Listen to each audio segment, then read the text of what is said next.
We're going to make some bead caps for the different size beads in the project, and I'm going to use a disc cutter to cut out circles from the scrap bits of copper. It's a great way of using up little edges of copper and things like that.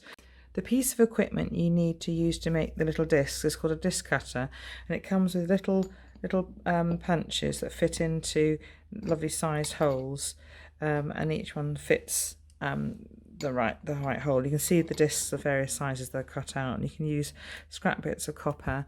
I haven't been terribly efficient, I could have got them even closer, to cut out your discs. And for this project I've used a 6mm disc, which is it's called 5/16, and I used the half inch or 12mm punch for the 3 larger discs for the dangle drops, because I only want half the bead covered. I've used much smaller discs for the 6mm beads. So let's move on to making the punched out discs. Okay, so I'm going to do that now. So we need an ordinary metalwork hammer that's really basic, and I'm going to take these little things out of the disc cutter. These are little punches that fit through, and I'm just going to make one of the larger ones just to show you, which we're going to pop some metal in just through this groove in the side, so you can see it in the actual through the hole here. I'm going to zoom in, you can see it there, and I'm just going to place the appropriate punch into the hole so it fits snugly. And I usually hold the punch so it stops it bouncing around. I've got it on a cork mat to stop too much bouncing as well. And I'm just going to use a metalwork hammer, one of the really hammers that you don't care about anymore. Can you see how dented it is? I just use it for bashing punches and things like that. Okay, so go press, bang, and then you have to hit it all the way through. It comes out the other side, and then you've got a really nice disc that you can use to make into a bead cap.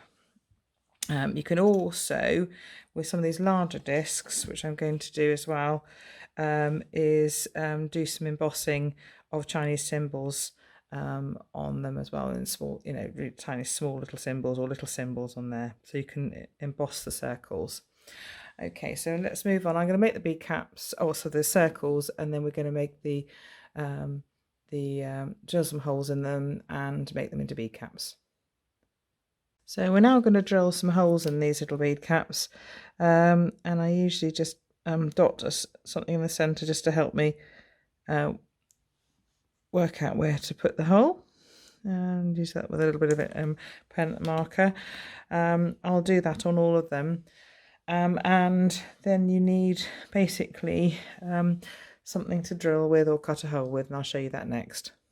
Right, these are the things you can make holes in copper with. I've got a little hand drill or hand drill that you can use with your hand, and I can use these to make the guide holes with anyway. So I'm just placing the drill bit over the little hole and twisting the drill. This is such thin copper, being 0.3, you can probably get through it with a hand drill, just take a bit of time, but you can see the little dent I've made. I've made a guide hole that I can use the Dremel with, and I use a Dremel with a 0.8mm drill bit into it, and that makes a really good hole. Or if you haven't got one of those, these are fantastic. These are little hole punches, and you can just place this disc into the punch. I'm just going to do one of them. Just be really careful. So into the punch, just make sure. I'm going to bring it down. I'm using the 1.5mm hole. Bring it down, adjust it around until it's slightly tight. Then you can use a little pokey stick or something like that just to slightly move it into the right position. Take me a bit of time, sorry about that. There you go. Let's see, I'll get there in the end. That's right, just a bit fiddly, but if you have, it's very low tech. If you haven't got a drill, this is fantastic. So I moved it into position, clamp it down again to make sure it's more or less in the centre, and then just turn it, and you'll feel it go through very quickly. It's just a little turn of this little screw, and a little peg, and underneath will go through very easily. I felt it go through. I'm just going to undo it now, bring it up to the top, and then this will just let the little disc come out. Now I haven't got quite in the centre. You can see the hole is quite big, but if you haven't got anything else, this is a good way of doing it. Just make sure you sand down the back of this hole. If you use a Dremel drill, obviously make sure that you've got a guide hole in the centre of your disc, which I'm going to make with a hand drill.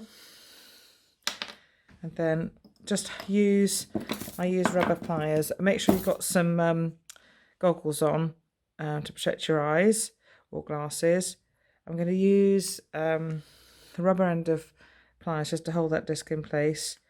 Place the drill over the guide hole and keep the drill upright. I'm just going to zoom in a bit so you can see. It'll let me do that. That's really zoomed. Let's not. Just going to zoom at the drill in.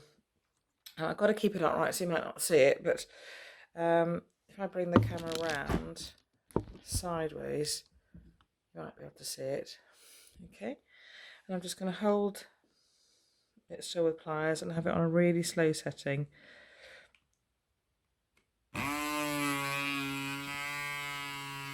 And you've got to be careful. You can see how it rotates.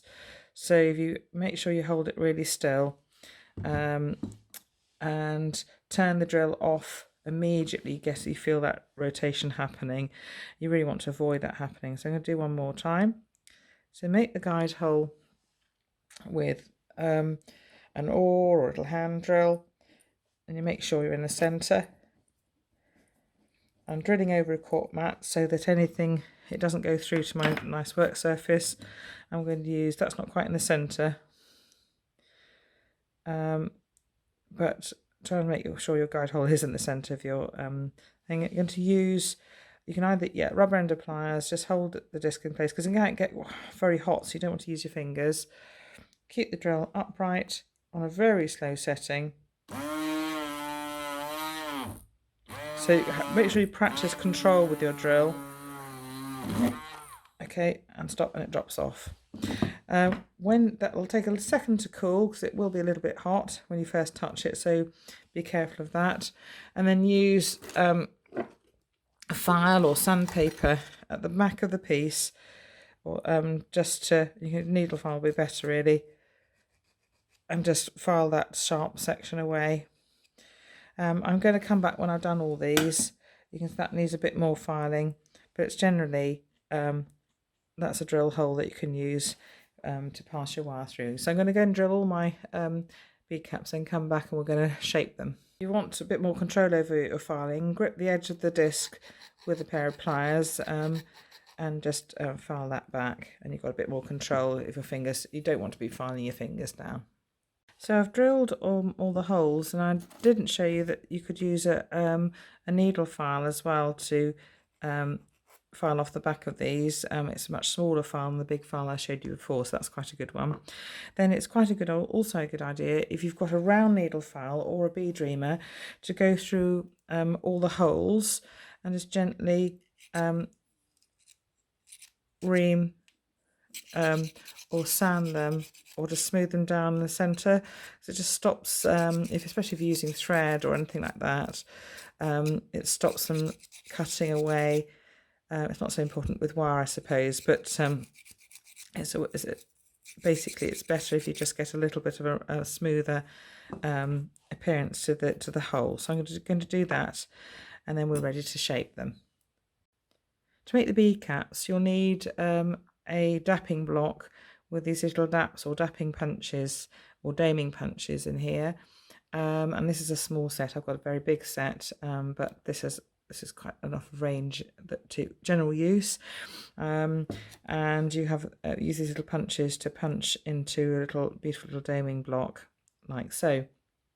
And you can tailor the size of and the bowl size, or of the little cap, as to whether you want to cover a large bead like this one, and only half the bead, which we're going to do in some of the dangle drops, or whether you want to do this is an 8mm bead and you only want a little edge of the bead covered, and you maybe have one on the other side, and then you can make it even smaller and some of these smaller cavities to cover a 6mm bead.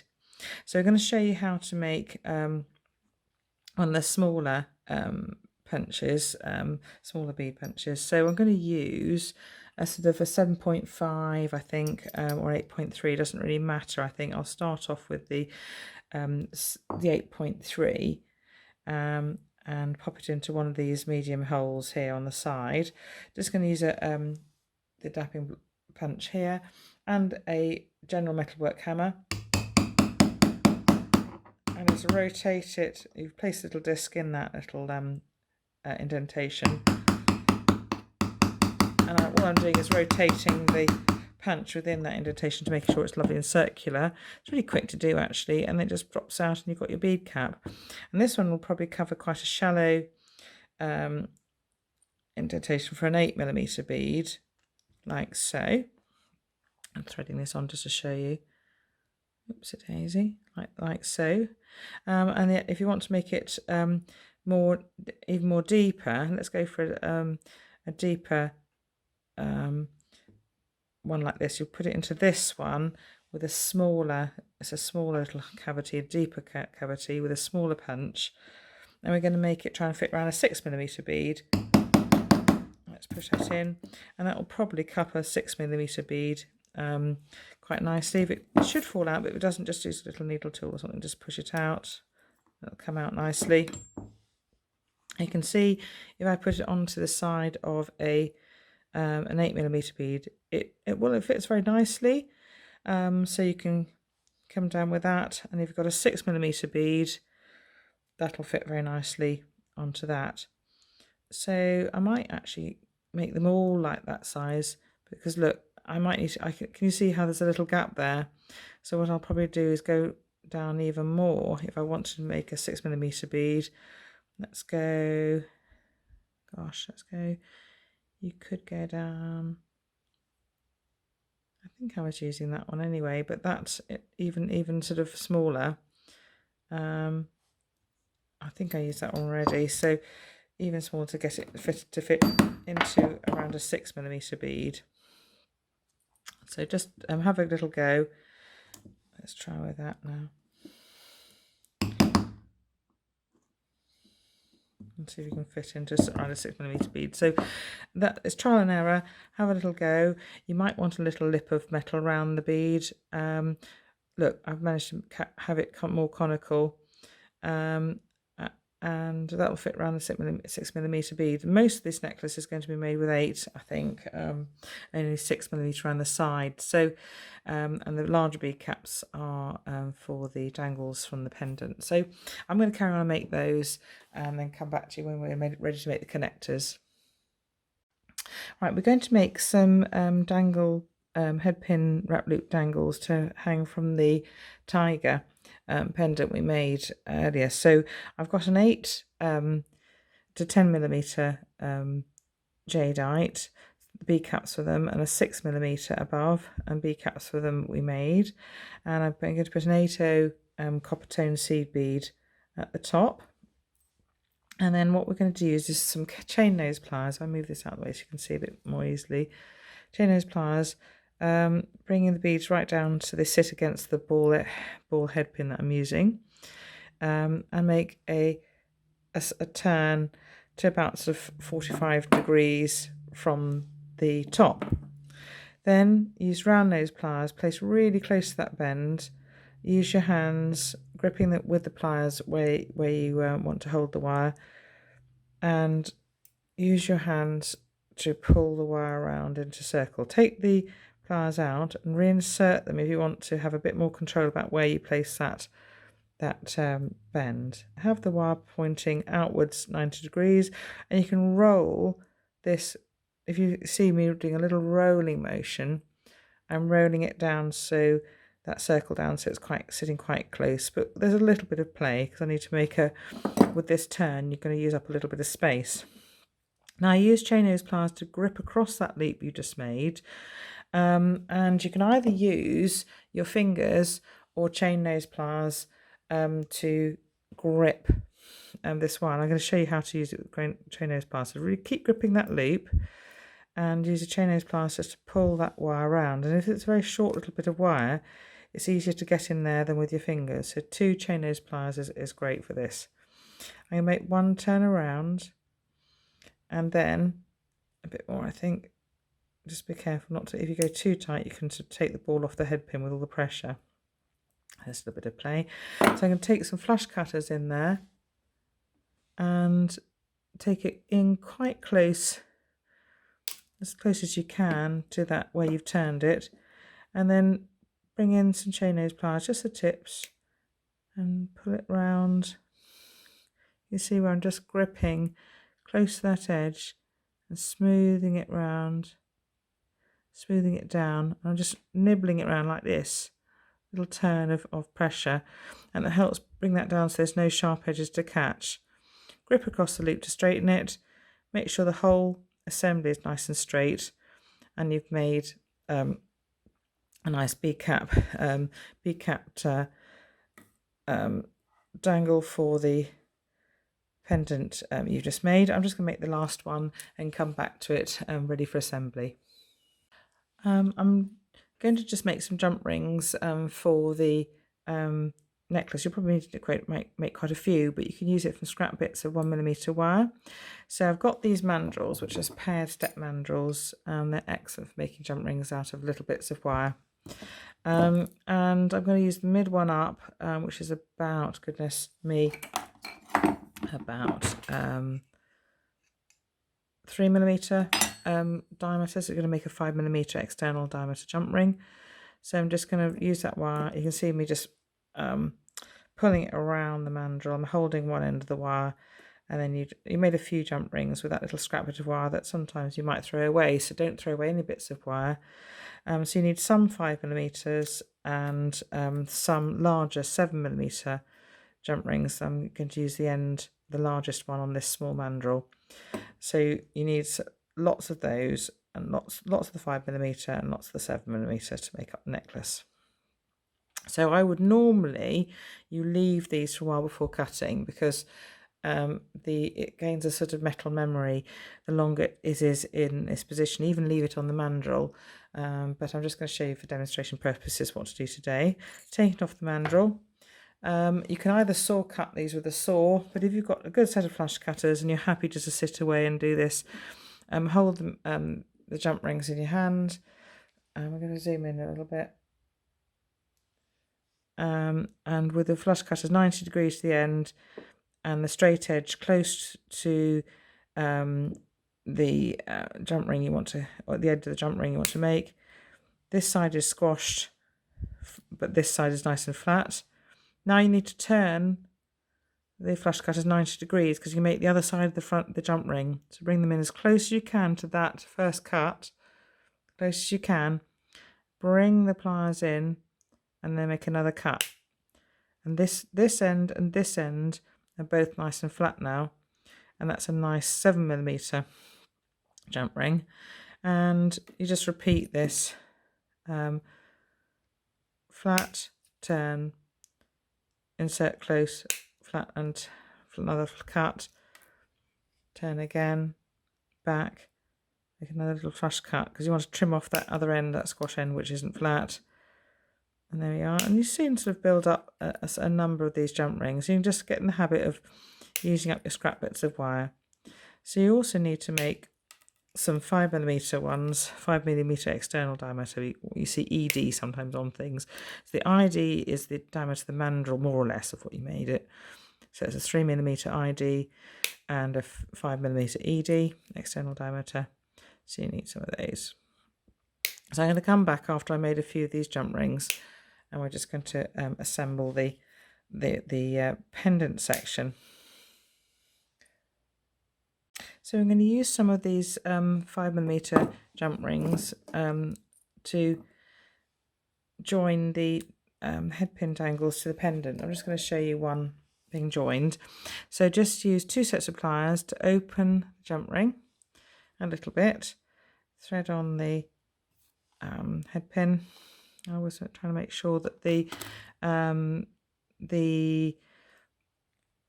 bit with the last bit of the head pin end is to the back, so it just looks tidier. Thread it into the loop of the pendant and use both sets of pliers just to gently swing that closed. It's just like that, and you hear a little just side to side until you hear it grinding or clicking together, and that's closed with a nice closure. You can use 2 jump rings if you want it to be more secure. I'm going to come back when I've attached all 3, then we're going to attach these 2 sections together. So here you can see I've attached the 3 closed loop dangles to the main pendant with 5mm external diameter jump rings through the base loops. So for this section of the pendant, I've put 2 7mm external diameter jump rings through the top of the bail here, and that's for security. And then I'm going to attach those to the other section of the pendant with a 5mm. In fact, I'm going to use 2 for security through this pendant here, through the lower loop, and that means that that's nice and secure. I'm going to use 2 of those, and basically you're going to use the same combination to attach the top section of this pendant to the rest of the necklace. So 7mm through the top loop, and 2 5mm jump rings to join it to the necklace. So that's the pendant assembly all made. It's nice long sort of statement dangle here of pendant, and this will attach the rest of the necklace with those 7mm jump rings through the top of the bail to 2 5mm to the rest of the necklace. Here's the pendant assembly with the head pin wrap loop dangles attached to the main pendant of the lower loops with 5mm external diameter jump rings. There's 2 7mm external jump rings through the bail, linked to the lower loop of this pendant with 2 5mm external diameter jump rings, and there's 2 7mm jump rings here ready to attach this to the rest of the necklace. I'm going to make a wrapped loop connector with the bead caps and some 8mm jade and some 1mm wire, and you can use 0.8mm wire if you like. I've used quite a long length because I'm going to use the spare to make jump rings anyway, but you know, 10 centimeters wire will easily be enough. So threading on the jade and the bead caps ready, I'm going to make a long sort of wrap loop. So I'm going to, quite a large wrap loop, I mean. So I'm going to go about 1 to 3 centimeters from the end of the wire and make a sideways bend, not quite 90 degrees, but nearly so. And very similar to the way you make a wrap loop head pin, bring in some round nose pliers close to the bend. I'm going to make a large loop, so I'm going to grip around halfway down the round nose pliers and pull the wire around. It's not quite where I want it to be, so reinsert the pliers, so take it from one tip to the other, and so you've got a bit more room then to push the wire around to the other side, so it's crossing over the the straight section of wire. It's quite a large loop, which is exact, and just make sure you're on the same portion of the pliers so you get the loop all the same size. Bring in chain nose pliers and just do one twist around, and if you want to, bring the bead in, pushing it tight with your fingers so that this next loop of wire just goes around the first twist around so that it doesn't sit below it, and it keeps it in a nice position. Bring in the flush cutters pliers, cut close as you can to turn around. Use chain nose pliers to grip that in, And then next do the next loop on the other side the other way, and we're going to make sure these loops are parallel, in the same plane, in other words. So bend the wire up ready, and make sure that's in the same plane. Use chain nose pliers. Tips gripping as close as you can to the bead cap. Turn around, turn it to an angle. Bring in the round nose pliers, gripping as close as you can. Pull the wire around. I'm just slightly altering the grip so I can get a bit of room, and reinserting the tip so you can pull that wire around to the correct position. Make sure these loops are 90 degrees in the same plane as each other. Grip the loop with chain nose pliers and pull the wire around once. I don't want to wrap over the bead caps, I don't want to do too many turns around. Flush cutters in as close as you can. This bit of wire I'm going to use to make jump rings, or another connector because it's long enough. And then push this into place. I've made another one.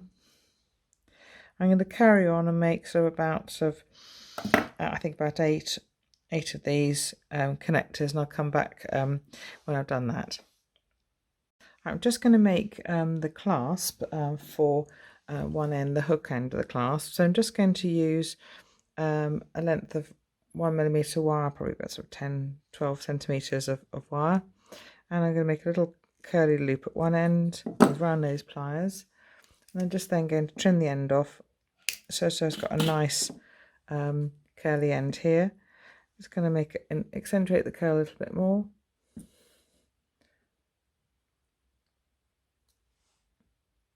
Just so it's nice and curly. Might go a little bit more in there with the curl. Then I'm just going to bring the wire around. Sorry, I thread the beads on a little bit earlier on, into a little curly hook. And you can make this hook as small or large as you like it. Actually, it's just up to you exactly how long you want this hook. But I've made it a separate hook. You could use a mandrel and form the this curl section around a mandrel if you like. So you can just like pull it around this mandrel if you like to make the curl uniform. I'm just going to make one little tiny bend here, and I'm just going to hammer the hook end onto a steel block with a nice large flated hammer, like so. Okay, and now I'm just going to bring up the bead caps, which I'm just going to thread on properly because I've got this one on the wrong way around. So I've threaded on some bead caps and the bead to this end of the hook here. And I'm just going to make a wrap loop. So it's very similar to the wrap loops we've been making before. So use chain nose pliers to push the wire to one side, round nose pliers to make a loop, gripping close to where you want to make the bend or the loop. Things will slip around a little bit at this stage, and then grip near where you want to make this twist the wire, curl round. Now I want to trap this set of bead caps in place, so I'm going to do a kind of a pull round with this wire around the outside of the bead. Wrap once, and then you can come back on the other side of the bead if you like. You can just carry on wrapping around the hooks. There's choices of what you want to do here.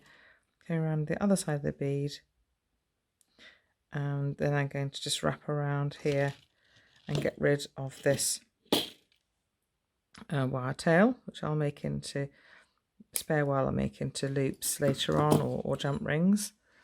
So squash in this end of wire, and if you really want to just finish things off, you can hammer the loop just on the edge of the steel block. So I've got the hook end of the clasp made now, so I'm just going to make the loop end. The the loop end of the clasp is made very similar way to the wrap loops. So it's just making one big wrap loop at one end. So use oh gosh, about 15 centimeters of wire, and make a bend in the wire to one side, and you can pull this wire around just gently with your fingers, really. Actually, that's too big. I want it to be about the same length as this hook, so I'm just going to just lengthen this slightly, make this longer and thinner. And again, you can pull it round a mandrel if you like to make it circular. Just manipulate it a little bit so it looks like a nice teardrop. And I want it about the same length as this. And then I want to just push this wire, or bend this wire to one side, like so. And I'm just going to make one, gripping around here, one little turn just to fix that wire in place for a minute. Now I'm just going to hammer the loop on the end of a wire block, on a steel block, sorry. Then I'm going to thread on the bead caps, threading that on with a bead and another bead cap. There we go. I am pushing up close to that loop. I'm just going to then just make us a wrap loop in the same way, bending to one side with chain nose pliers, round nose pliers, to make a loop in about the same size as all the other loops in the necklace. There we go. Make sure everything's in the same plane. The loop, the big loop and the little loop. Grip once round, and what I'm going to do is just take in fact, I'm going to bring this loop round so I want it in the opposite direction to the other loop. So we've got one wire facing one way, the other facing the other. So I'm going to bring this wire on the large loop round to this side and to the smaller loop. And I'm just going to tuck that in after I cut it. So I pulled it round the bead, just like on the hook. Squash that in, and now I'm going to take the other end of the wire and gently bring it round the bead, and then twist it around here. Now you can do several things. You could just cut it and tuck it in, but I'm going to make a little feature of this. So I'm going to cut it to about 10 or 15, so it's 12 to 15 millimeters, and I'm going to make a little curl here. So curling this, we'll just add a little bit of detail to this end of the clasp. So cut the end off, use round nose pliers, then to just curl that in. And I've just added a bit of detail now to this end of the clasp. I've got the hook and the loop clasp now made with bead caps and beads. So here is the finished necklace, all assembled and ready to wear. So I've got 3 wrapped loop headpin dangles with bead caps on 10mm and 6mm jade rounds with the bead caps to fit. Some 5mm jump rings linking them to the loops at the base of this tiger face pendant. I've got a 7 and 5mm set of jump rings linking the 2 pendants together here, and again a 7 and a 5mm jump ring combination here. I paired the 7s and I've tripled up the 5s to add strength and stop everything rotating because it's quite a long drop. And then here we've got 8mm jade or jadeite rounds with bead caps, linked with wrap loop linkages as a component, linked with 5mm triplets, triples and doubles of 7mm to each other all the way around, a set of paired 7s and triples of 5s all the way up to the clasps on either side. And it's a statement necklace. You can attach this pendant directly to the necklace itself to shorten the whole drop here, but it's lovely to have showing the two different ways you can wear an embossed material of copper, in that you can have the embossing, the raised surface at the front, and here you've got the indented surface to the front of the piece, and you can create quite different effects. So I'm just going to zoom in on that tiger assembly now a little bit more, so we can get into that, and you can see that assembly there in more detail. And I do hope you enjoy making the designs, and actually go and experiment and make all sorts of different designs as well. And I'd love to see what you make. Take care then. Thank you. Bye-bye.